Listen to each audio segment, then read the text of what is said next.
Welcome to the fifth episode of Generation Gap Book Reviews. I'm Christy the mom, And I'm Lena the daughter. and in this episode, we are going to be reviewing a book called The False Prince by Jennifer A. Nielsen. It is the first book in a series called Ascendance. I've only Yep. read, well, I've read two. You've read the first one. I read the first one, but I plan to read the second one soonish. Maybe. I don't know. So, how did Uh, you come across this book? Um, Did I recommend it to you? I don't think so. I think I only really knew it from, again, the book club that I'm in. I, I feel like well, actually, yeah, you did Yeah. recommend it.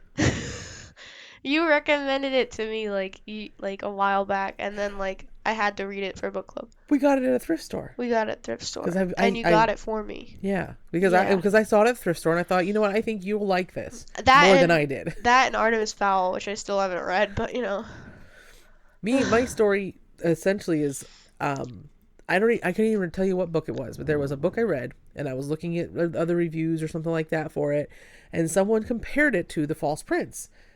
Like there was some aspect of it that they were like, yeah, this is not as good as The False Prince or better than the False. I can't remember what it was, and I was like, oh, what's that book? So I went and looked it up, and I thought, oh, this looks good, and it had really good ratings on Goodreads, which is something I often will check out. Um, so I actually listened to the audiobook because I'm pretty sure that's also something I had read from a review, was that the audiobook was pretty good or something like that. So that's what I listened to, the audiobook. You actually read the I book. read it. Yeah, I did not listen to the audiobook. So Lena, give us a synopsis of this book. There's this man, Connor, who goes to different orphanages, right? Yes, it's pronounced Okay, orphanages. sorry. Um, and he gets four kids total, and I mean they're all orphans.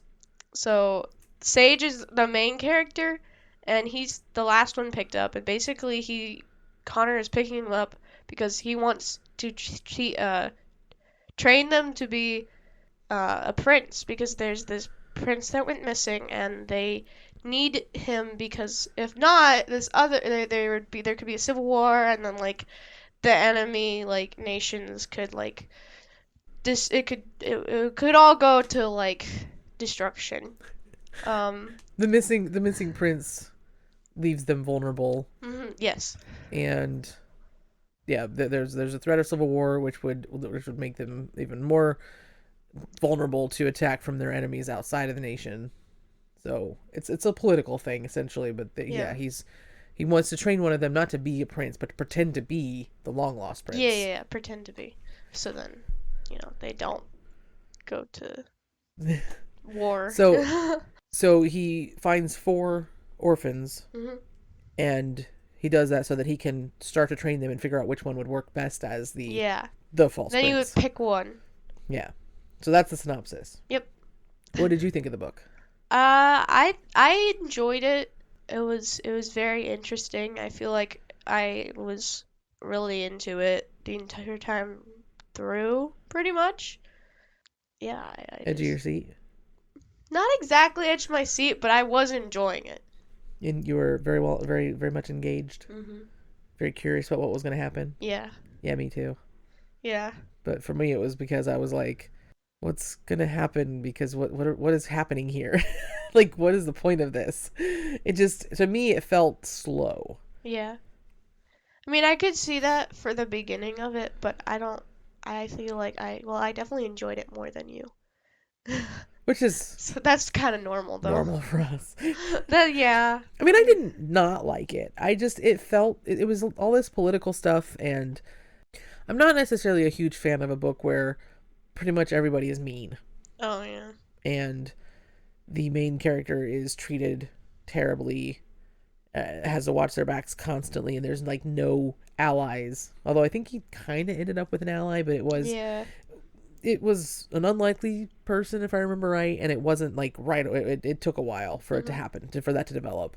So it was, I don't know, all of the political intrigue, not really my thing, I guess. But Yeah. I didn't hate it or anything by any means. I read the second one because hmm because the book may have seemed slow for a while, but then all of a sudden there was a twist. Yeah, it was a pretty big plot twist. Yeah, there's a this I because the book was fairly slow for like the first 3 quarters or so, I knew there was going to have to be something major that was going to happen at the end. I Mm. knew something exciting or intriguing or some kind of twist was going to have to happen. So I was anticipating that the whole time. Because otherwise, well, how would this book have had as many stars as it had? Yeah. Um, Now, I mean, we didn't mention this at the beginning, but this book is fantasy. I mean, Yeah, this fantasy. it's not fantasy in that there's I Like think it's magic and fantasy. dragons and stuff. I'm not even really sure if you can call it fantasy, other than the fact that the country doesn't exist. It's all made up land, but there's Yeah. no fantasy elements in regards to, yeah, like you said, magic and stuff. Yeah. I mean, it's like the royal kind of fantasy.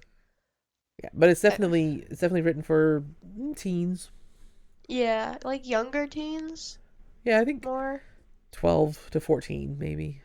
Yeah, So I guess even approximately. preteens, somewhere in there. Yeah, I was 14 when I read it. So that works out well. Yeah. So what else? Is there anything else you wanna mention?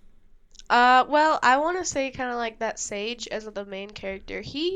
I feel like his character kind of grew by the end. In what way?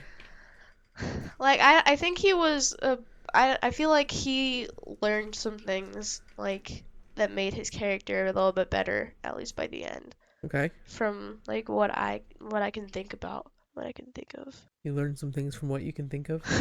No, I mean, from what I can remember from the book, he learned some things. From what you can remember. You're so old. Your memory is so bad. You read I this. I You read forget this book like something. 3 months ago, and you already don't remember it. I read it. It was probably later than 3 months ago. Earlier. I read it a year ago. I do want to mention though the audiobook. That's what Oh yeah, you read the audiobook. Go ahead. I listened to the audiobook, and not wasn't a huge fan of the narrator. He was fairly monotone, and from what I remember, if I'm remembering correctly, I mean, I know this is a preteen teen. I can't remember how old Sage is in the book. I think he may be around I 12 to think he's 13. like 14 Oh, was he 14? Yeah, somewhere in there. approximately. I I don't just know. I think I remember the narrator, besides being monotone, also being a bit just wimpy sounding, if that makes any sense. Just Yeah. maybe that was on purpose. I really don't know. But when I listened to book number 2, and at that point, I remember I really didn't like the narrator, and I would have just read the second book, but I knew I would be reading it with his voice in my head anyway. Oh, So I figured I might yeah. as well just go ahead and listen to it. Uh, So out of 5 stars, how many stars would you give this book? I think I gave it like a 4. I don't I don't have the paper anymore, but we have to rate books for book club, at least in the past few months, and I think I rated it approximately a 4, maybe 4.5, but I think I'd say 4. See, I gave it a 3.5, Yeah, which I isn't that that's much not less than you. yeah, it's not that far off. But I think if it wasn't for the twist at the end, it would have been lower. Yeah. So the twist kind of pulled it back out for me a little bit, but it just wasn't enough for me to like it more. Do you plan to read the second book? Yes. So we may revisit this in the future in a review, because Mhm. I've also read it. I will just say this: I gave the second book, slightly lower rating than the first one. I gave the second book 3 stars, which is only half a star less than the first one, but it that was where I decided to end it. So if you Yeah. go on and read the third one and you want to review it on the podcast, you can, but I won't be You reviewing it won't. with you. Yeah. Uh, Join us next time when I will be reviewing the first book in the 39 Clues series, which is called The Maze of Bones, written by Rick Riordan. and I will be reviewing Resistance by J.L. Knight, which is the first book in the Eldion Chronicles series. Now, I'm just saying, we haven't always, I don't think we've always mentioned the series names when we say what we're reading Oh, next. yeah. I only mention it for mine because 39 Clues is a famous series, but nobody knows the Ilion Chronicles. I know, or but whatever. Resistance, it's just one word, so I wanted to add in the, like, series But so people you've could given them a understand. name, even if it does sound like you're saying J all night. Oh, that L. It's L. J all night, J all day. Until next time, I'm Christy, And I'm Lena. and this is Generation Gap Book Reviews.